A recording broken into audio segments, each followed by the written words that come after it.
오늘 본문의 말씀 의지해서 쉼과 회복 네 번째 시간 능력이라는 제목으로 함께 은혜의 말씀을 나누길 원합니다. 오늘 우리가 마가복음 5장을 읽었는데요, 마가복음 5장의 내용은 앞뒤로 쌓여 있는데 그 안에 샌드위치로 쌓여 있고 중간에 핵심적인 내용이 오늘 본문의 내용입니다. 야이로의 딸을, 죽어가는 야이로의 딸을 고치는 그 중간에 한 여인이, 정말 12년 동안 혈루증 앓던 여인이 정말 하나님의 놀라운 기적, 예수님의 놀라운 기적으로 말미암아 치유받는 사건이 오늘 본문에 기록되어 있습니다. 여러분, 여기 혈루증 앓던 여인의 지금 상태가 어땠는지 성경은 기록합니다.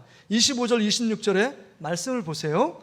12회를 혈루증 앓아 온 한 여자가 있어 많은 의사에게 많은 괴로움을 받았고 가진 것도 다 허비하였을 때 아무 효용이 없고 도리어 더 중하이던 자에, 이렇게 기록합니다.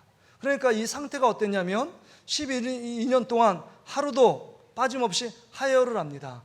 피를 흘리는 여인입니다. 얼마나 고통스럽고 얼마나 괴롭고 얼마나 아팠겠습니까? 너무 상상이 되잖아요. 그걸 불치병을 고치기 위하여 훌륭한 의사, 능력 있는 의사를 찾아갔습니다.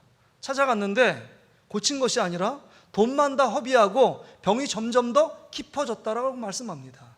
여러분, 조금이라도 더 낫고 조금이라도 차도가 있어야지 여러분 삶에 어떤 희망과 소망이 생기는 것 아닙니까?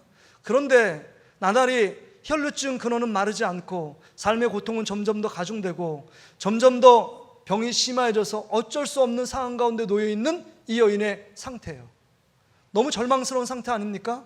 정말 비참한 상태, 너무 고통스럽고 행복이랑 삶 가운데 너무 멀리에 떨어져 있는 이 여인의 상태를 볼 수 있습니다. 여러분, 이제는 의사를 찾아가서 고쳐달라고 하는 의사도 없을 뿐만 아니라 정말 훌륭한 의사가 나타난다고 할지라도 고칠 수 있는 진료비, 병원비가 없습니다. 정말 이 여인이 할 수 있는 일은 지금부터 죽기를 기다리고 있는 일밖에 없습니다. 왜냐하면 고칠 수 있는 방법이 도저히 없기 때문입니다. 비참하게 하루하루를 자신이 죽어가는 모습을 바라보면서 살 수밖에 없는 아주 정말 비참하고 정말 낙심 가운데 있고 절망 가운데 있는 한 여인의 삶입니다. 그런데 지금 예수님께서 찾아오셔서 그 여인을 한순간에 고쳐주셨습니다. 많은 사람들이 보는 앞에서 한순간에 고쳐주셨습니다. 여러분, 한순간에 깜짝같이 고칠 수 있는 것, 이런 능력이 있을까요? 아무리 훌륭하고 좋은 의사고 명의라고 할지라도 여러분, 한순간에 약을 먹고 진단해서 바로 고쳐지는 병은 없습니다. 거의 없어요. 여러분, 우리가 칼이나 종이에도 이렇게 상처가 나는데 비면 피가 나옵니다. 그것을 치료하기 위해서 소독약을 바르고 데일밴드를 붙여도 바로 치료되지는 않습니다. 그렇잖아요. 며칠을 가야 그것이 치료됩니다. 그런데 12년 동안 하루도 빠지지 않고 하혈하고 고통과 괴로움 속에 나날을 보내고 있는 이 여인이 어떻게 한순간에 이 모든 질병을 고칠 수 있었을까 하는 것입니다. 여러분, 이런 고침의 능력은 어디서 나타날까요?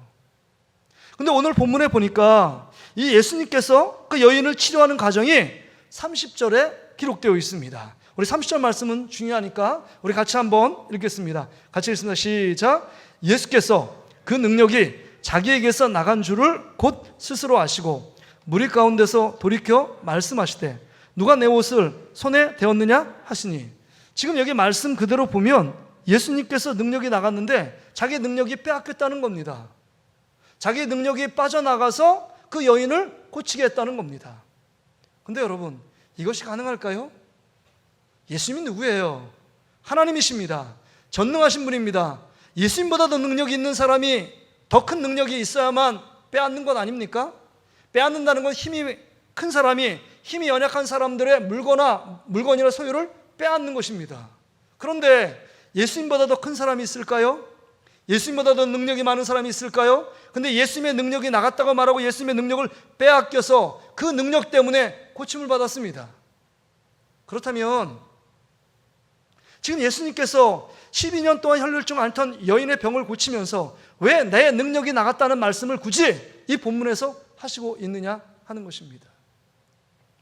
우리가 궁금한 것은 정말 예수님께서 자기의 능력을 빼앗길 수 있느냐 하는 것입니다.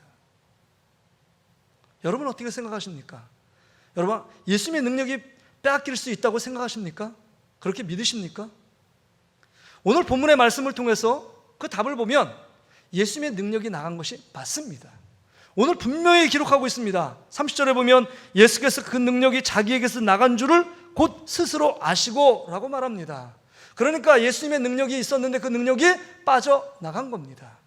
예수님의 능력이 흘러가서 예수님의 능력을 덧입기 원하는 그 여인에게 그 능력이 임했고 그 능력으로 말미암아 12년 동안 하루도 빠짐없이 하혈하고 고통 중에 희망이 없이 절망과 고통의 늪 속에 살아왔던 여인이 한순간에 치료되고 기적을 경험하게 된 것입니다.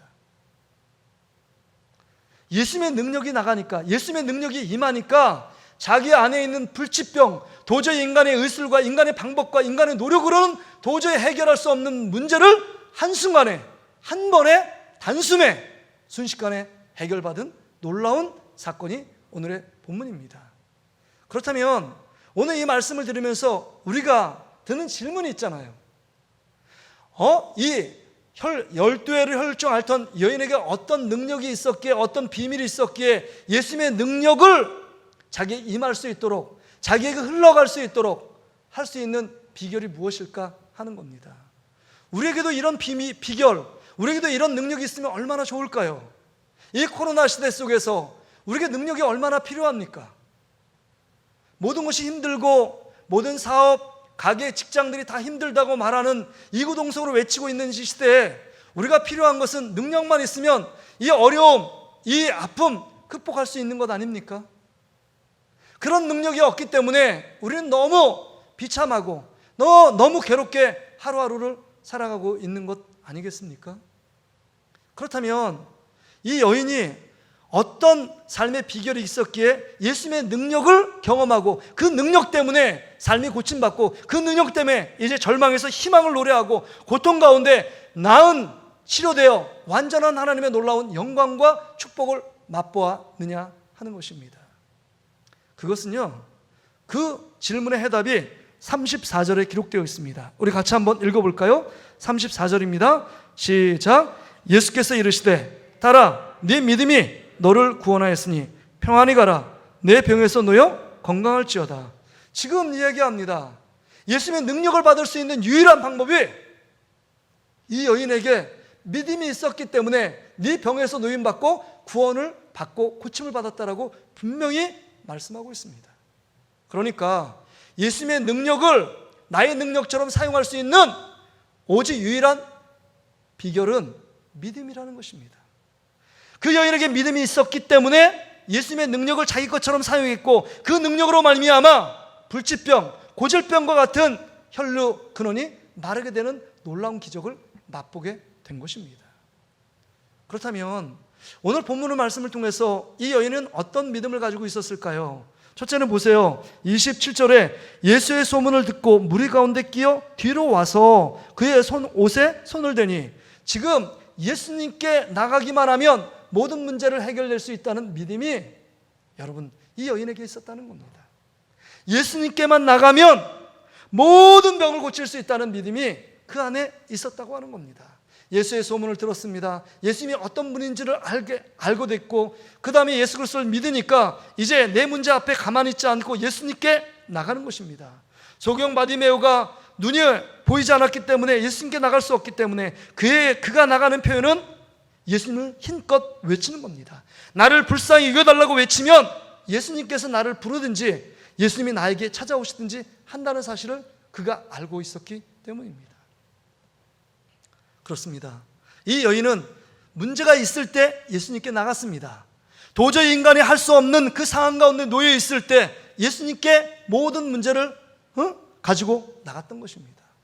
바라기는 정말 오늘 시대를 살아가는 우리 사랑하는 모든 성도들을 문제가 있고 고통이 있고 아픔이 있고 질병이 있을 때 그 문제를 갖고 믿음으로 예수님께 나아가는 저와 여러분 되시기를 주의 이름으로 축복합니다. 뿐만 아니라 그 여인에게 어떤 믿음이 있었느냐, 여러분 28절에 보세요. 이는 내가 그의 옷에만 손을 대어도 구원을 받으리라. 그런 생각을 갖고 있었습니다. 그러니까 예수님이 누구인지를 정확히 알고 있습니다. 문제의 본질을 알고 있고, 이 문제는 인간의 힘, 인간의 의사가 고칠 수 없고 예수님만이 고칠 수 있다는 사실을 알기 때문에 모든 질병을 고칠 수 있는 예수님을 믿고 믿음 가운데 예수님께 나간 것입니다. 그러니까 예수님이 어떤 존재인지를 아는 겁니다. 하나님의 아들, 우리가 기다리는 메시아로 인간의 모든 질병, 모든 문제를 해결할 수 있는 믿음만 있으면 예수님께서 모든 걸 고칠 수 있다는 그 믿음이 여러분 여기 이 여인에게 있었다고 하는 겁니다. 여러분, 예수님을 어떻게 생각하느냐에 따라 어떤 사람은 그것에 대해서 반응하고 반응하지 않습니다. 예수님을 정확히 알기 때문에 예수님께 그 문제를 갖고 나갔던 이 여인의 믿음을 봅니다. 여러분, 마지막으로 이 여인은 어떤 믿음이냐? 여러분, 오늘 본문에 보세요. 진짜 행동하는 믿음입니다. 그냥 가만히 생각만 하고 머물러 있는 것이 아니라 29절처럼 그 믿음을 갖고 예수님께 나아가 그 여인이 예수님의 옷자락을 만지는 행동으로 그 믿음을 표현합니다.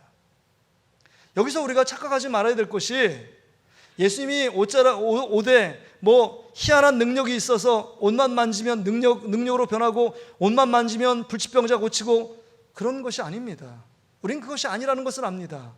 예수님 안에 능력이 있기 때문에 예수님의 옷자락만 만져도 내가 고칠 수 있다는 그 믿음이 있었기 때문에 나가는 겁니다. 그 예수님께 나갈 때 여러분 보세요. 예수님께 나갈 때 수많은 사람들이 모여 있었습니다. 그러게 옆에는 핵심 측근이 제자들이 있었고 옆에 들어올 수가 없습니다. 첩첩산중으로 계속 쌓여 있습니다. 그럼에도 불구하고 다른 사람의 방에 그 다음에 들어가는데 여러 가지 고통이 따를지라도 포기하지 않습니다. 계속 도전합니다. 끝까지 가서 예수님의 옷자락을 만지면 낫겠다는 그 믿음이 있었기 때문에 예수님의 옷자락을 터치합니다. 그런 순간에 자기한테 흐르는 혈로 근원이 마른 것입니다. 이 말씀을 통해서 우리에게 주는 핵심적인 내용은 무엇일까 하는 겁니다. 우리가 오늘 이 말씀을 들으면서 우리가 없는 것은 무엇이냐 하는 겁니다. 우리에게 이 여인처럼 믿음이 있어요. 믿음이 있기 때문에 교회에 나온 것입니다. 예배 자리에 나온 것입니다.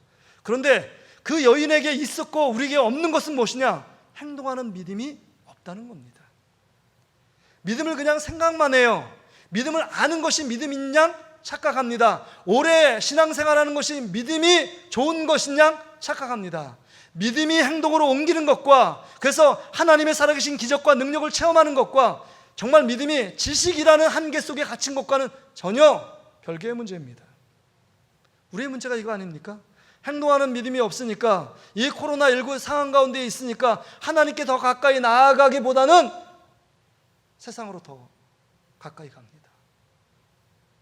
예수 그리스도가 이 모든 문제를 해결할 것은 알고 있지만 우리 인생의 문제는 맡기지 못하는 것이 우리의 문제입니다. 뿐만 아니라 우리는 신앙생활 계속 오래 하다 보니까 이제는 정말 우리의 고정관념, 그 생각 안에 그 다음에 어떤 추상적인 개념 안에 예수 그리스도를 그냥 가둬놓고 내가 정말 생각하는 예수님의 모습은 요 정도야, 이건 도저히 할 수 없어 라고 인간의 생각과 짓거리 많은 상식을 갖고 판단하고 정죄하는 모습이 우리 안에 있는 것이 사실입니다. 그러니까 우리 안에 아무런 일도 일어나지 않고 있다는 겁니다.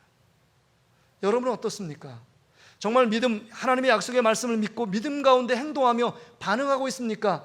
아니면 여전히 하나님 말씀을 더 많이 듣고 더 많이 알기를 원하는 그것에 만족하며 지적인 호기심만 채우는 것이 믿음이라고 생각하십니까?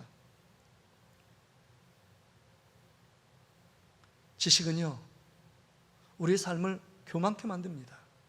덕은요, 믿음의 덕은 우리 삶을 여러분 더 풍성하게 만들고 교회를 세웁니다. 근데 아는 지식을 갖고 사람을 정죄의 도구로 사용했습니다. 바리새인과 서기관들은요, 하나님 말씀을 너무 잘 알았습니다. 그래서 그들이 믿음이 좋다라고 생각했습니다. 다른 사람하고 나는 구별된 사람이고 다른 사람하고 나는 차원이 다른 사람이야 라고 생각합니다. 많은 것을 알기 때문에, 율법을 많이 알고 교회 전통을 많이 알고. 근데 예수님을 죽이는 데 혈안이 되어 있습니다.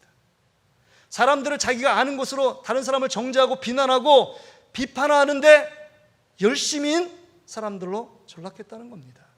우리의 모습은 어떠냐 하는 것입니다. 장로교 전통은 은혜를 강조합니다. 여러분, 믿음에는 두 가지 믿음이 있는 거 아시죠? 구원받는 믿음은요, 인간의 노력으로 구원을 받지 못합니다. 오직 하나님의 은혜예요. 그래서 에베소 2장 8절 9절에 보면 그 은혜를 선물이라고 했습니다. 구원받는 것 하나님의 은혜의 선물이다. 너희가 행위 하나도 0.001%도 행위가 너가 들어갔다면 그것은 하나님이 하신 것이 아니라 네가 한 거야. 그래서 로마서에 보면 예수 믿는 거 그래, 좋아, 너희들 믿어. 근데 그 이단들이 교묘하게 플러스 너희 스스로가 노력으로 할례를 행해야지만 완전한 구원에 이를 수 있어. 할례 받아야 돼. 그 다음에 율법을 지켜야 돼. 자기가 율법 받는 지킴이, 할례 행하는 그것이 자기의 의가 되고 구원의 근거가 되었다는 겁니다. 이건 거짓 복음이고 복음도 아닙니다. 그래서 구원 얻는 것은 하나님의 전적인 은혜의 선물입니다. 0.001%도 우리 행위의 불순물이 들어가서는 완전한 구원을 이룰 수 없다는 겁니다. 이게 하나님의 은혜의 복음이에요. 그래서 우리가 죄 가운데 있었지만 하나님이 우리를 사랑해서 전적으로 불러주셨습니다. 하나님과 반대되는 삶을 살아갔는데 주님의 사랑함으로 행위로는 도저히 지옥 보낼 수밖에 없지만 하나님의 전적인 사랑으로 우리를 구원했습니다. 이게 은혜예요. 근데 여러분, 은혜를 강조하니까 우리 삶에 행함이 없습니다. 여러분, 우리가 초창기에 예수 믿을 때 그 첫사랑을 경험할 때는 우리가 행함으로 주님을 섬기고 행함으로 기도하고 행함으로 전도하고 행함으로 봉사하며 어쩔 줄 몰라 그 주님의 사랑을 증거하며 주님의 사랑을 나타내기 위해 분주했던 우리의 삶의 추억과 경험이 있지 않습니까? 근데 이제는 예수 오래 믿다 보니까 이제는 교회 생활을 알고 말씀을 알고 있어요. 그러나 자기를 살리지 못합니다. 더 이렇게 신앙생활하면 안 되는 것도 알고 있음에도 불구하고 움직이지 않는 타성과 관성에 쌓여 있는 우리의 모습을 봅니다. 그 틀을 못 깹니다. 그 틀이 깨지지 않아요. 행동으로 옮겨 12회를 혈증 앓던 여인처럼 예수님의 옷자락을 만지고 예수님께 나아가면 내가 구원을 받고 모든 질병에서 치유받겠다는 그 믿음이 없습니다. 행동으로 옮기지 않아요. 근데 여러분, 여기서 여러분 강조하고 싶은 게 장로교 교리의 전통이 은혜를 강조한다고 해서 행함을 무시하느냐? 절대 그렇지 않잖아요. 우리를 구원하기 위해서 예수님께서 이 땅에 오셨고 보좌를 버리시고 그의 모든 삶의 희생을 통해서 십자가에 죽은 거, 그러니까 우리가 은혜로 구원받는 그 대가 지불, 그 희생은 예수님이 십자가에서 자기를 버리신 행위를 통하여 우리가 구원을 얻었다는 것입니다. 그렇다면 여러분, 우리의 구원받음은 값없는 은혜의 구원이 아니라는 거예요. 예수님의 생명값을 지불하여 우리를 구원하셨다는 겁니다. 그렇다면 이제 두 번째 믿음은 어떤 믿음이에요? 구원받는 믿음은 하나님이 우리에게 주시는 믿음이고, 그 다음에 문제를 해결하고 능력을 받는 믿음은요, 우리가 하나님의 말씀, 이제 구원받는 믿음이 있고 그 믿음을 활용하고 그 믿음을 사용하고 그 믿음으로 반응할 때 그 가운데 문제가 해결되고 하나님의 놀라운 기적이 일어나고 하나님의 살아계심이 우리의 삶 가운데 드러나게 되어 있다는 겁니다. 그러기에 마가복음 16장의 말씀을 통해서 지난주와 이번 주 말씀드리는 건, 예수님께 칭찬받은 두 사람은 믿음을 갖고 행동했던 바디메오와 믿음으로 행동했던, 여러분 여기 12해를 혈증 앓던 여인 딱 두 명밖에 없었다는 겁니다. 예수님이 인정하는 것, 예수님이 칭찬하는 것, 예수님이 관심 갖게 보는 것, 우리 안에 믿음으로 행동하는 그 믿음을 보고 계시다는 겁니다. 그러기에 여러분, 우리 로마서나 갈라디아서는 은혜로 구원받음을 강조합니다. 왜냐하면 자꾸 이단들이 그 안에 플러스 불순물의 행위를 강조하고 막 그러니까 전적인 은혜로, 전적인 믿음으로, 전적인 하나님의 선물이다 이렇게 강조합니다. 그걸 강조하니까 루터가 야고보서에 보면 행함을 너무 강조하니까 거기는 그 복음은 정경에서 빠져야 된다. 그러니까 지푸라기 서신이라고 호도하고 매도했습니다. 그건 복음도 아니다 이렇게 생각을 합니다. 그런데 여러분, 야고보서의 말씀은 행함만 강조하는 것이 아니라 동일하게 믿음과 행함을 같이 봅니다. 동전의 양면으로 보는 거예요. 믿음이 있으면 그 믿음을 행함으로 보여보라는 겁니다. 믿음이 있노라고 말하고 생각만 하고 있다면 그건 죽은 믿음이지, 행함으로 나타나는 믿음은 진짜 믿음이 아니다 이렇게 말하는 겁니다. 그래서 야고보서 2장 14절부터 18절의 말씀 보세요. 같이 한번 읽어볼까요? 시작. 내 형제들아, 만일 사람이 믿음이 있노라 하고 행함이 없으면 무슨 유익이 있으리요? 그 능력이, 믿음이 능히 자기를 구원하겠느냐? 그 믿음이 구원할 수 없다는 거예요. 그래서 실제적인 예를 듭니다. 15절부터 이렇게 얘기를 들어요. 만일 형제나 자매가 헐벗고 일용할 양식이 없는데, 16절, 너희 중에 누구든지 그에게 이르되 평안히 가라, 덥게 하라, 배부르게 하라 하며 그 몸에 쓸 것을 주지 아니하면 무슨 유익이 있으리요? 지금 헐벗고 가난한 사람이 있어요. 근데 말로 야, 돈 가지고 사 먹어, 식당 가서 먹어, 그 다음에 옷 입어, 이렇게 말하는 것이 그 사람에게 어떤 유익이 되느냐? 아무런 유익이 안 된다는 거예요. 왜요? 돈도 없고 지금 이 추위 속에서 견딜 수 있는 옷이 없는데요. 그렇게 말한다고 해서 도움이 전혀 안 된다는 겁니다. 그래서 여러분 보세요. 17절 말씀에 17절.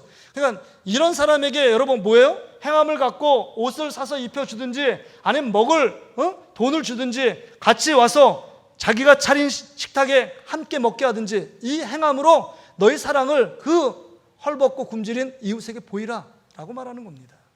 근데 우리는 그냥 생각만 해요. 우리는 말만 합니다. 행동으로 옮기지 않아요. 우리는 믿음이 있다고 말합니다. 믿음의 모양은 있지만 믿음의 능력이 없어요. 그래서 17절 말씀 보세요. 이와 같이 행함이 없는 믿음은 그 자체가 죽은 것이다. 살아있는 믿음과 죽은 믿음이 있대요.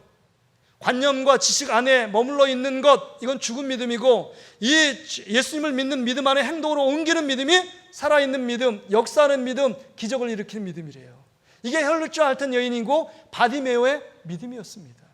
그래서 18절 마무리하면서 이렇게 말합니다. 같이 한번 읽어볼까요? 시작. 어떤 사람은 말하기를 너는 믿음이 있고 나는 행함이 있으니 행함이 없는 내 믿음을 내게 보이라.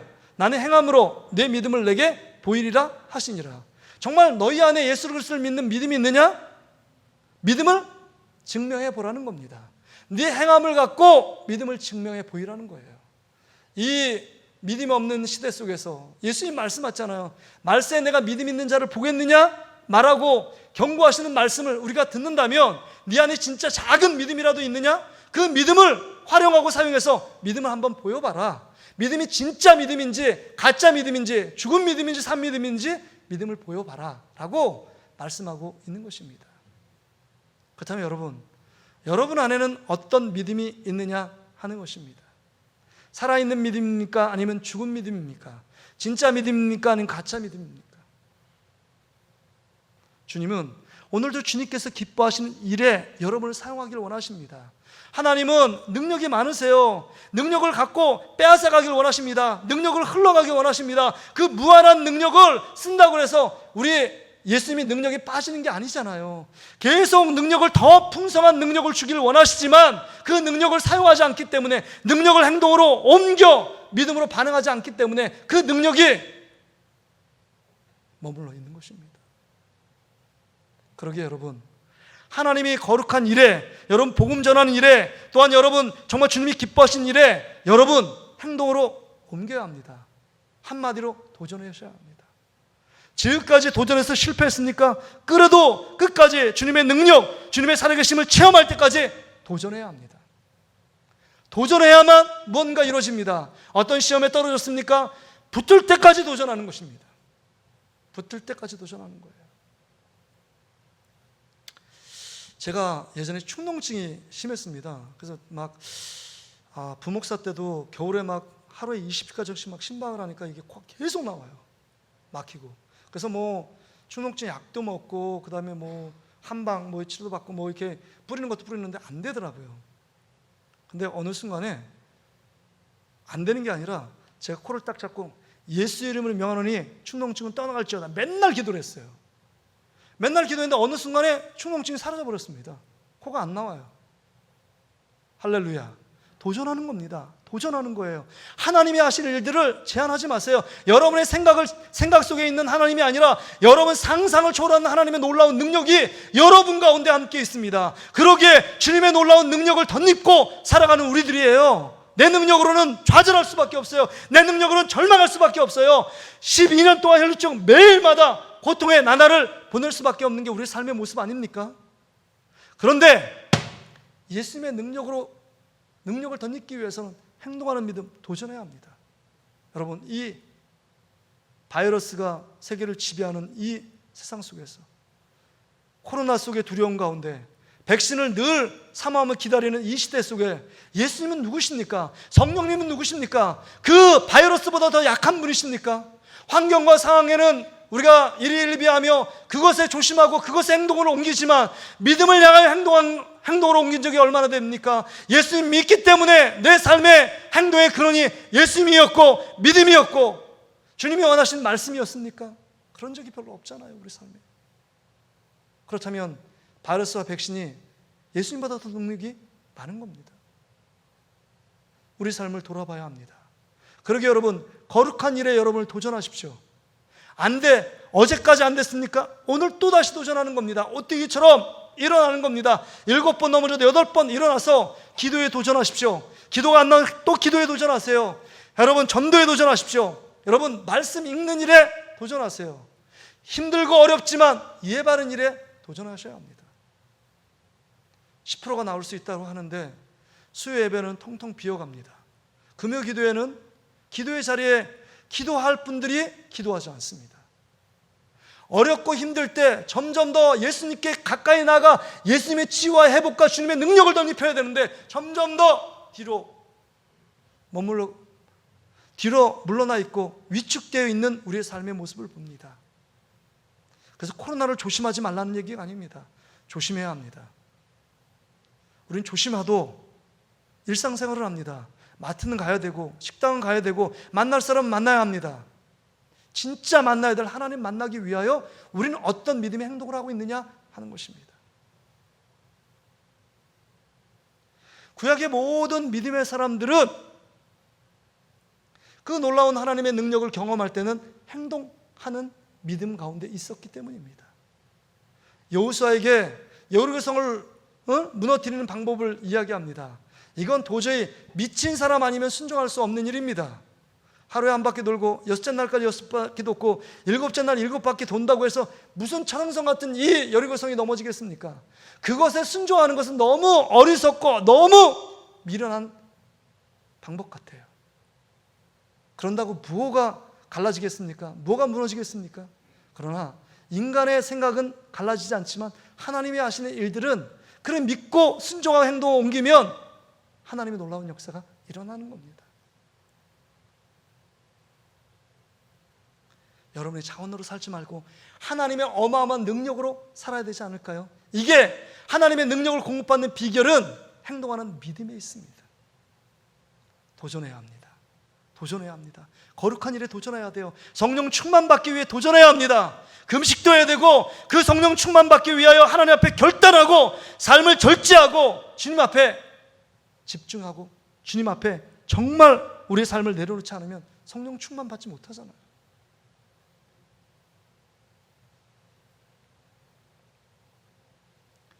데이비드 플랜 목사님, 레디칼이라는 책을 써서 현대를 사는 기독교 독자들에게 엄청난 충격과 도전을 주었습니다. 이 목사님이 미국에서 훌륭하게 목회를 하세요. 그런데 중국 선교를 갔다가 그 선교지에 선교사들이 고통받고 괴로워하는 그 삶의 현장을 보았습니다. 복음을 전하고 복음을 지키기 위해서 정말 삶을, 그 생명을 걸고 정말 분투하고 정말 노력하는 그 모습을 보면서 자기가 도전을 받고 자극을 받아서 우리 사랑하는 성도들은 호의호식하고 그 다음에 정말 부유한 경제적인 상황 가운데 이렇게 있는데 원시대 화초처럼 신앙생활하고 있는 것은 아닐까? 운물한 개구리처럼 신앙생활하고 있지 않을까? 그래서 주일날 말씀을 전합니다. 여러분 새롭게 도전하라고, 새롭게 모험을 감행하라고, 새롭게 여러분의 믿음이 있다면 그 믿음을 시험해 보라고, 그것이 진짜 믿음인지 살아있는 믿음인지를 증명해 보라고. 그러면서 5가지를 얘기합니다. 첫째는 여러분만을 위해서 기도하지 말고 전 세계에 고통받는 민족과 부족을 위하여 기도하십시오. 기도의 지경을 넓혀봐라.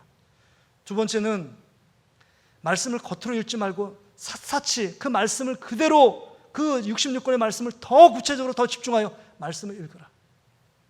세 번째는 여러분의 물질을 헛된 데 쓰지 말고 정말 주님의 영광을 위하여 여러분의 재정을, 돈을 쓰라.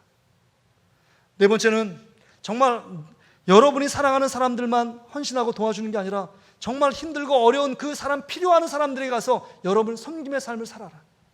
다섯 번째는 진짜 복음적인 교회를 만들기 위해 여러분이 더 많이 헌신하라. 이런 모험을 시도했습니다. 성도들에게 이것을 위해서 여러분 삶을 사십시오. 너무 우리는 편안하고 그 다음에 부유한 환경 속에서 우리의 믿음이 발휘될 수 있는 공간이 없습니다. 도전하십시오. 왜 그러냐면 여러분 고린도후서 13장 5절에 보면 이런 말씀이 나와요. 이 말씀의 근거입니다. 너는 믿음 안에 있는가 너희 자신을 시험하고 너희 자신을 확증하라. 너희가 믿음 안에 있는가 믿음 안에 있는지 없는지 너희 자신을 시험하고 너희 자신을 확증하고 증명해 보이라는 겁니다. 이 다섯 가지를 선포하고 계속 강조하니까 성도들의 신앙과 삶이 놀랍게 변화되는 겁니다. 예전엔 나만을 위해서 기도했는데 고통받는 민족과 그 영혼과 그 부족을 위하여 기도하게 되었고, 나만을 위하여 재정을 썼는데 이제 하나님의 영광을 위하여 재정을 쓰는 사람들로 변모해 가는 겁니다. 믿음은 반응입니다. 믿음은 도전입니다. 우리 안에 주시는 그 믿음을 갖고 사용하면 주님이 주시는 능력으로 말미암아 하나님이 행하시는 놀라운 기적을 우리의 눈으로 보게 된다는 겁니다. 여러분들이 수많은 간증들이 있잖아요.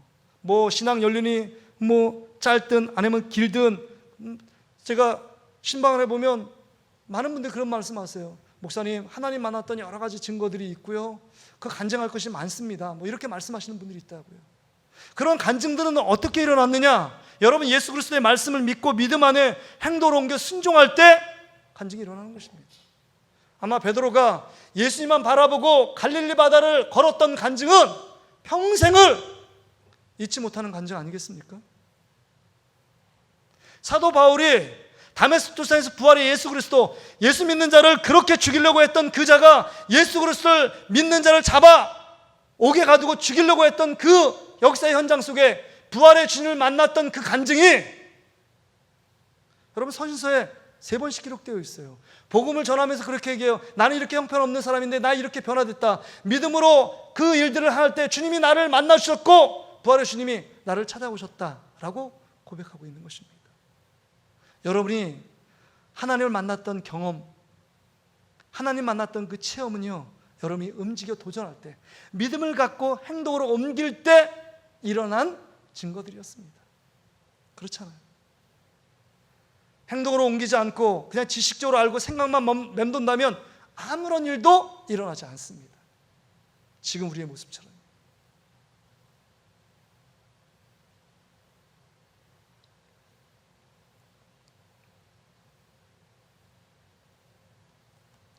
다니엘의 세 친구가 다리왕이 만든 금신상에 절하지 않는 일 때문에 너희가 금신상에 절하지 않으면 풀무불 속에 넣겠다라고 말합니다. 나는 하나님을 믿기 때문에 우상의 앞에 절할 수 없다.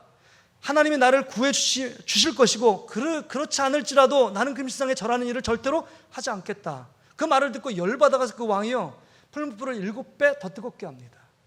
뜨겁게 하는데 3명이 딱 들어갔는데 옆에서 인도했던 호위병들은 불기운에 타서 죽었어요.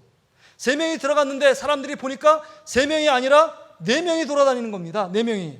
그때 한 명이 뭐예요? 예수님이 이때 인간의 몸을 입고 오셔서 구약에 현현하셔서 그들을 보호하고 지키고 있는 것입니다. 행동하며 믿음으로 순종하며 주님께서 기뻐하시는 일들을 믿음으로 보일 때, 도전할 때, 하나님의 방법으로 그들을 지켰을 때 그들의 삶의 현장에서 어떤 일들이 벌어졌겠느냐 하는 것입니다. 사자굴 속에 보호함을 받았던 다니엘의 믿음이 흔들렸을까요? 그 이후에도 계속적으로 하나님의 놀라운 능력을 공급받기 위하여 하나님께 더 가까이 나가지 않았을까요? 우리의 모습은 어떠냐 하는 겁니다. 말씀을 정리할게요. 제가 어제 말씀을 준비하면 막 기도하다가 하나님, 나에게도 이런 도전의식이 있기를 원합니다. 다시금 정말 첫사랑이 회복되고 이 열정이 회복되기를 원합니다. 이렇게 기도하는 가운데 하나님이 한 대목을 쫙 근데 기억에 떠오르게 하는 장면이 있더라고요. 참, 제가 처음으로 중고등부 교육자 생활을 할 때 그 장면이 뭐냐면, 이제 금요 철야가 끝나고 우리 학생들에게 믿음의 증거들을 보여주기 위해 성령 받고 하나님의 은혜를 경험하기 위해서 그 산자연교회 무덤터가 바로 옆에 있었거든요. 교회가 무덤터의 옆에 있는 창고로 쓰였기 때문에 옆에는 막 무덤밖에 없어요. 그 무덤 앞에 하나씩 앉혔어요. 그리고 무덤 속에 네가 손을 얹고 기도할 때 나사로도 4일 만에 죽은 자를 살렸는데 너희들 부활시킬 때까지 거기 내려오지 말라고 제가 밑에서 기도하고 막 그랬습니다. 1시간 남짓 막 기도해요. 한 명도 부활시킨 사람은 없습니다. 너무 무모한 짓을 하고 있는 거예요. 근데 왜 그 장면을 하나님께서 내게 보여주시는지 모르겠어요. 무모했지만 그런 도전의식을 안 갖잖아요. 주님의 놀라운 능력을 믿고 순수하게 믿고 정말 그것이 일어나든 일어나지 않든 도전을 하는 그런 믿음, 순수한 믿음이 있었는데 지금 우리의 모습은 한 20년, 30년 교육자 생활하고 하니까 제단 앞에서 그건 안 되니까 이거는 안 되니까 이거는 기도하지 마 하면 안 돼. 점점 더 제 열정, 도전의식이 점점 더 꺼져가고 있는 저의 모습을 발견합니다. 저의 모습이 여러분의 모습 아니에요? 예수 믿으면서 여러분 무엇에 도전하셨습니까? 주님의 놀라운 능력이 여러분 가운데 있는데 작은 일 구하지 말고 더 크게 입을 벌라고 말씀하십니다. 하나님만이 하실 수 있는 일을 꿈꾸십시오. 하나님만이 하실 수 있는 일을 위하여 기도하십시오. 하나님만이 하실 수 있는 일에 도전하십시오. 하나님이 여러분을 통해서 일하기를 기뻐하십니다. 일주일의 삶 가운데 하나님께 도전할 것을 작은 일부터 여러분 마음에 결단하고 주님이 하시는 일들을 경험했다고 간증하는 저와 여러분 되시기를 주의 이름으로 축복합니다.